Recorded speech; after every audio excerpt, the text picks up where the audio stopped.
Being considered a family only when it's convenient, and as strangers when it's not. Being a daughter-in-law really means your role changes constantly. I guess I can understand if my mother-in-law and sister-in-law think that way. But the real issue is that even my husband started treating me, his wife, as a stranger. Well, if that's how it's going to be, I might as well become a complete stranger.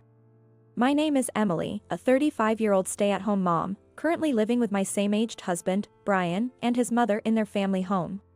We have 2 kids, both in elementary school, and they're close in age, so I'm just starting to get a bit of a break from the constant care.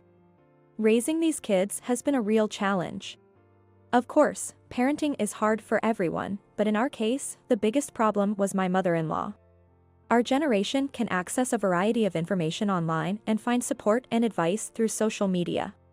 Plus, medical science is constantly advancing, bringing new findings to light. However, my 65-year-old mother-in-law's head is filled with outdated parenting information. So, when I use disposable diapers, she makes a fuss saying, "How lazy." A real mother should use cloth diapers. If I breastfeed after a bath, she protests, "Why aren't you giving the baby cooled boiled water?" I've never heard of breastfeeding like that. And when I hold a crying child, she warns, "Don't spoil them with too much holding, and they'll become too clingy." Every time, I try to explain the latest information to her, but she won't listen to any of it. Worse still, she tries to do things now considered dangerous. For example, when my child was 6 months old, she tried to give them honey.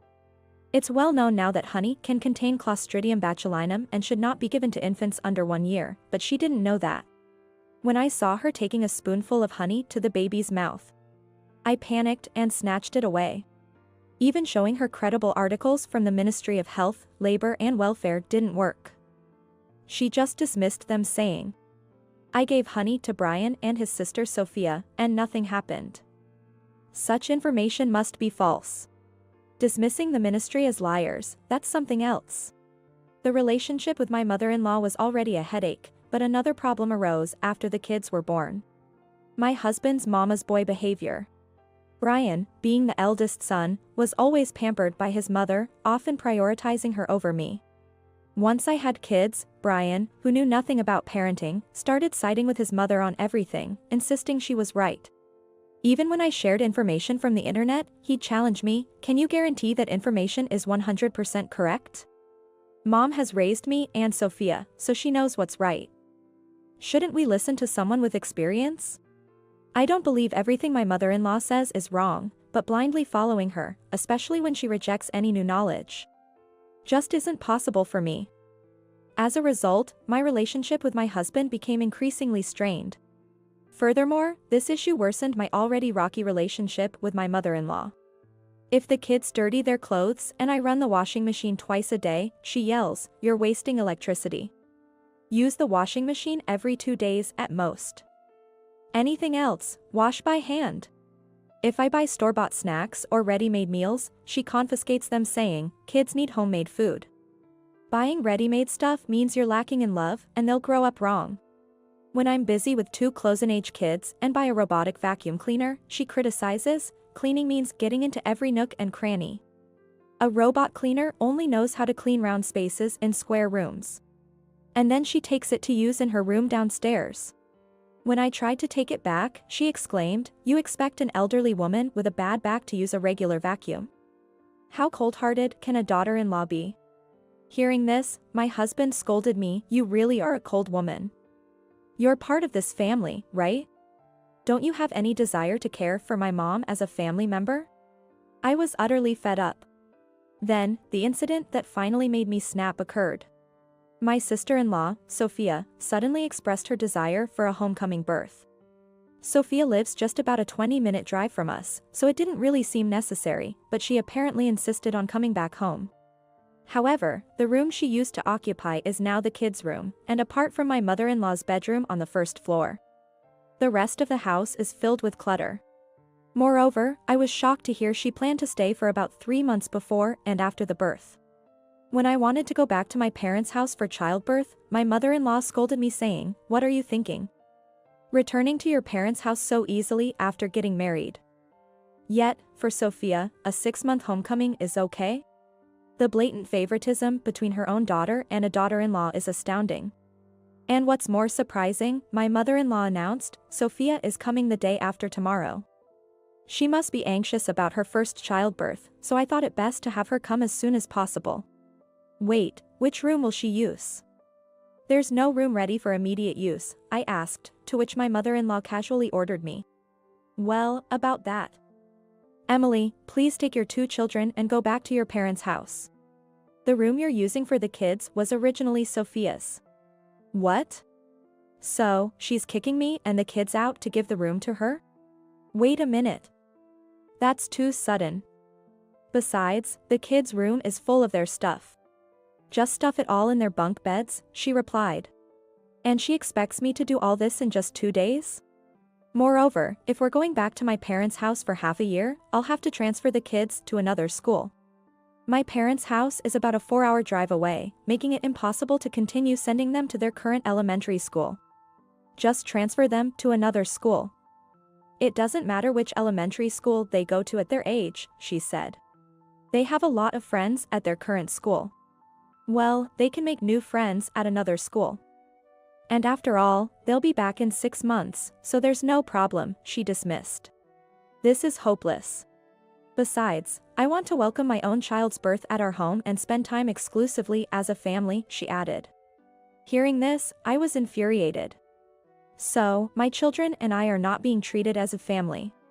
I decided to hold off on responding and discuss this with Brian when he returned from work. I wasn't allowed to have a homecoming birth, yet she's letting her own daughter stay for half a year and kicking me and the kids out? That's just cruel. I vented, and Brian looked surprised. What's so bad about that? It's natural for a mother to want to take care of her own daughter, he said.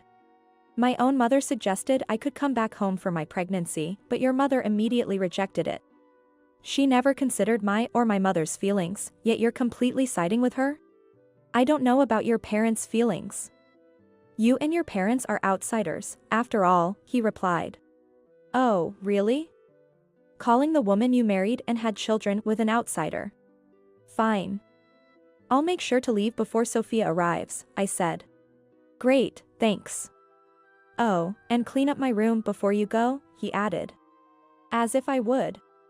I glared at the back of my foolish husband as he entered his room. I might be seeing his face for the last time in just 2 days. I immediately called my parents and explained the situation. My mother eagerly began cleaning the room I used throughout my single life and even cleared the adjacent room for the kids.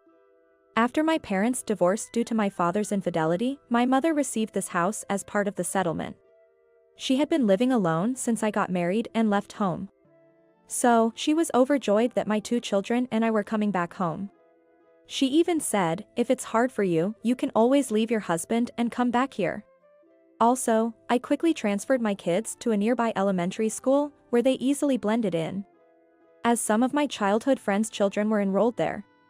It looks like they could continue attending this school, not just for half a year but possibly longer. Furthermore, I started looking for a job near my parents' home, planning to raise my children alongside my pensioner mother. Luckily, having relatives and childhood friends nearby, they were all willing to take care of my kids. But shockingly, I didn't receive any contact from my husband, Brian. Even though my eldest son resembles Brian and was adored by my mother-in-law, she also didn't reach out. It became clear that not just I, but also my children were considered strangers. Well, that's fine. My mother-in-law and Brian can just take care of their family member, my sister-in-law Sophia. But if they think family only will be easy, they're mistaken. After all, Sophia is an extremely spoiled and brother-obsessed girl. She even cried and screamed, "No, no. I don't want my brother to get married," at our wedding reception. Imagining their current difficulties, I couldn't help but laugh. While having such thoughts, I was preparing for the divorce. 3 months after our separation, Brian suddenly contacted me. Hey. What are you doing? Come back quickly. His voice was almost like that of someone crying out in desperation. I've had enough of babysitting Sophia. Just as I thought. He explained that since Sophia arrived at the in-laws 3 months ago, she's been incredibly demanding. Complaining of back pain and feeling heavy, she barely moved, behaving like a queen bee. Brian and his mother were completely treated like errand runners, being woken up in the middle of the night with demands like, "My feet are swollen, massage them." Furthermore, after returning to her in-laws' house, she did nothing but eat and sleep, resulting in nearly a 22-pound weight gain. She was diagnosed with gestational diabetes and scolded by the doctor, leading her to take out her frustration on Brian and his mother. Just a few days ago, she gave birth but then said, "Ew. I don't want this monkey-like baby," and completely left the childcare to her mother. Yet, she still criticized everything her mother did. I wasn't surprised. I burst into laughter. "When are you coming back?" he demanded. "Your mother told me not to come back for 6 months, so it'll be a while," I replied. "That's not funny. Come back now." "No way, it's your mother's order. If you have a problem, talk to her." At that point, his mother came on the line. "You're part of the family, right? Please take care of Sophia." "Really? Even though you kicked me and the kids out to have family-only time?" I replied sarcastically, ignoring her excuses. "Besides, it's been 10 years since I had my children, so I'm sure my knowledge is outdated compared to what Sophia knows. I'm too scared to help," I declared. Then, I had Brian back on the phone. "The kids prefer their new school, so we're not coming back. I'll proceed with the divorce, thanks." And I hung up. Brian, not expecting me to initiate a divorce, begged, "I went too far. I'm sorry, please come back." But after several discussions through a lawyer, we finally divorced 6 months later. I made sure to get alimony, a fair share of our assets, and child support. The unexpected bonus was spousal support. In cases of separation, the higher-earning spouse has to pay living expenses to the other. Since Brian and I had been separated for nearly a year before the divorce, and upon my lawyer's advice, I claimed and received about $10,000 for the months leading up to the divorce. As for the in-laws, Sophia ended up staying at their house, and now there are talks of her getting divorced. Her husband's family wants her to return to the in-laws, and Brian and his mother are having a big battle about it. Moreover, the child doesn't resemble her husband at all, so it's only a matter of time before Sophia is rejected by both families. Such a pity.